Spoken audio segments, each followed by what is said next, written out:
Yeah, so I'm really thrilled to be here today and to be part of this kickoff of this really important campaign around the importance of investing in and growing our children.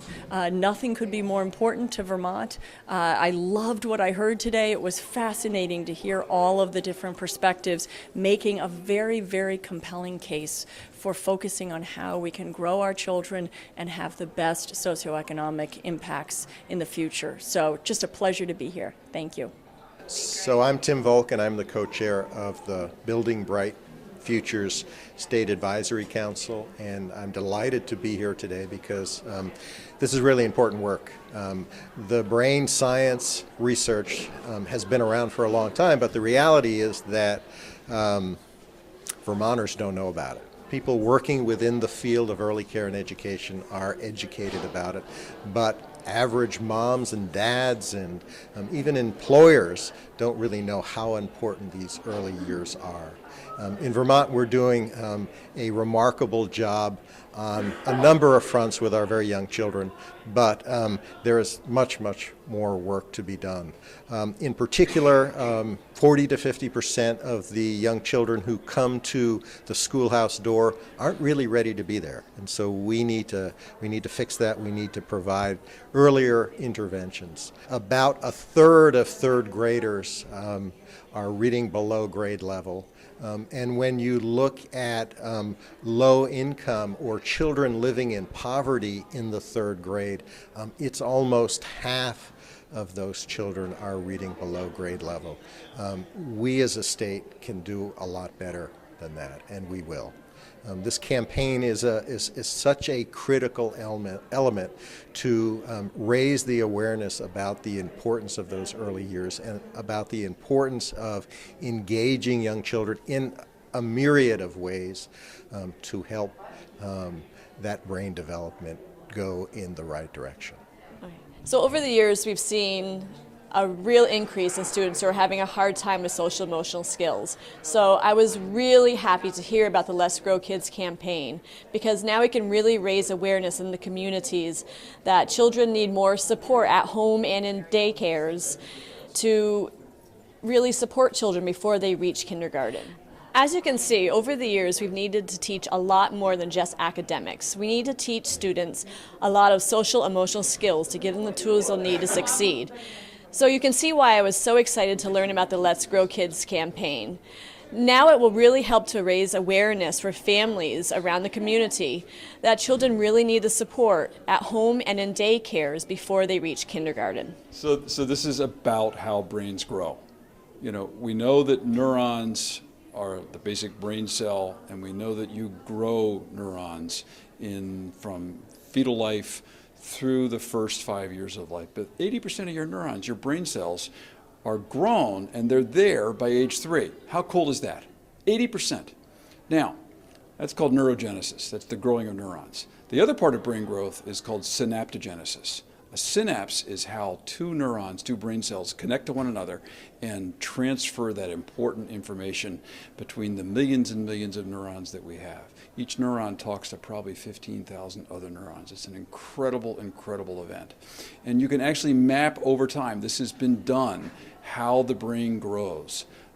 And how that has an impact on how children think and how children learn and how children react emotionally.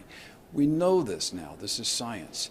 And as I said earlier, we also have the science that we can help that do better, and we have the science that there are things that make that do worse. What are the things that make it do better? Well, if you talk, if you sing, if you play, if you have a good time, obviously that's going to enhance brain growth and enhance the growth of the child, but not just the physical growth, not just good mental health, but the social growth as well, the ability to be interactive, the ability to communicate well with others, the ability ultimately to develop empathy, understanding of how someone else feels, the ability to control your behaviors so that you're neither hypoactive nor hyperactive. These are important parts of brain growth that we know we can have an impact on. Now, we also know that there are things that reduce the quality of brain growth, tragically. And those stresses are things that are preventable. We can do something about this. If less families were food insecure, less parents would be stressed, looking to feed their kids. If those parents were less stressed, they would have more time for their children. I'm not blaming those parents. These parents have a predicament that we must help them with. If we had a minimum wage that were a living wage, it would make a difference. If every child, I'm going to say that again, if we had a living wage that was, I'm going to say it a third time, if we had a minimum wage that was a living wage, it would make a difference. If every child had good access to health care, and not just physical health care, but immunizations and preventive services and mental health care, we would have better outcomes. These are things that we can do, but we have to have the will to do it.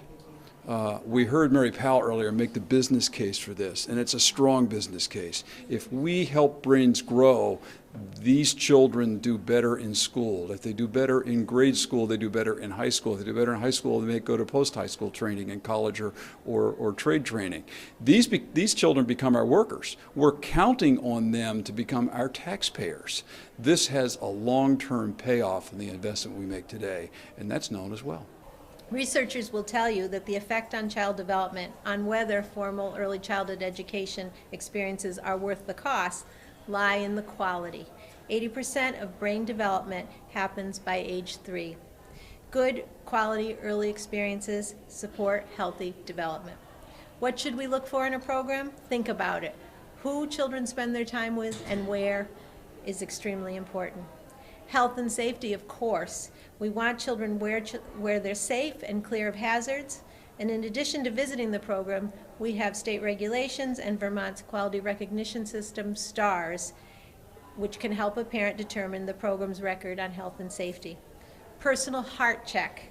Where to leave your babe is a very personal decision. A parent needs to spend time in a program to determine if it's a good fit for both parent and child.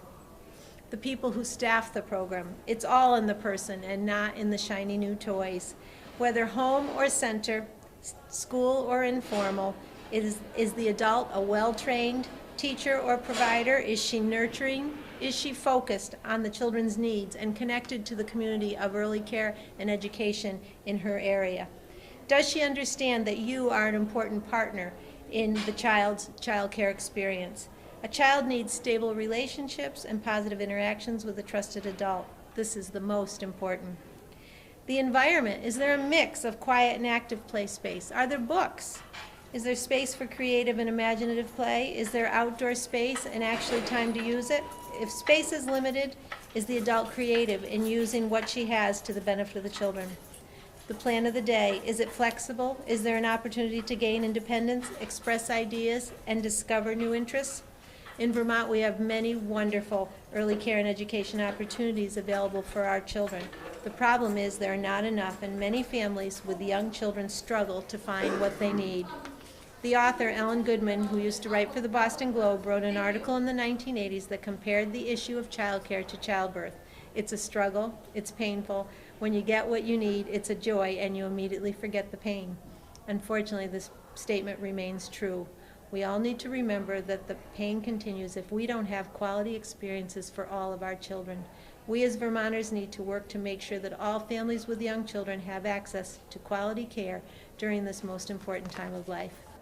I'm Robin Friedner-McGuire, and I'm the campaign director of Let's Grow Kids. And we had a great event here today to kick off the campaign with amazing speakers to help educate Vermonters about the importance of the early years. We know from science that a young child's brain develops 80% by age 3 and 90% by age 5. So those years are really critical years for children to have quality early learning experiences that help lay the foundation for future success in life. So Let's Grow Kids, our aim is to educate Vermonters about how important those young years are and to engage Vermonters in ways that they can educate their family, friends, and neighbors about how critical those years are. So we're urging people to go to letsgrowkids.org where they can learn more information about the development of young children, can also find out ways that they can engage in the campaign activities like volunteering at community events or inviting a spokesperson to their staff meeting or board meeting or church or synagogue. So we're really excited. We think that this is a very important time here in Vermont, and we want to create lasting change for Vermont's children, so we hope that people join us.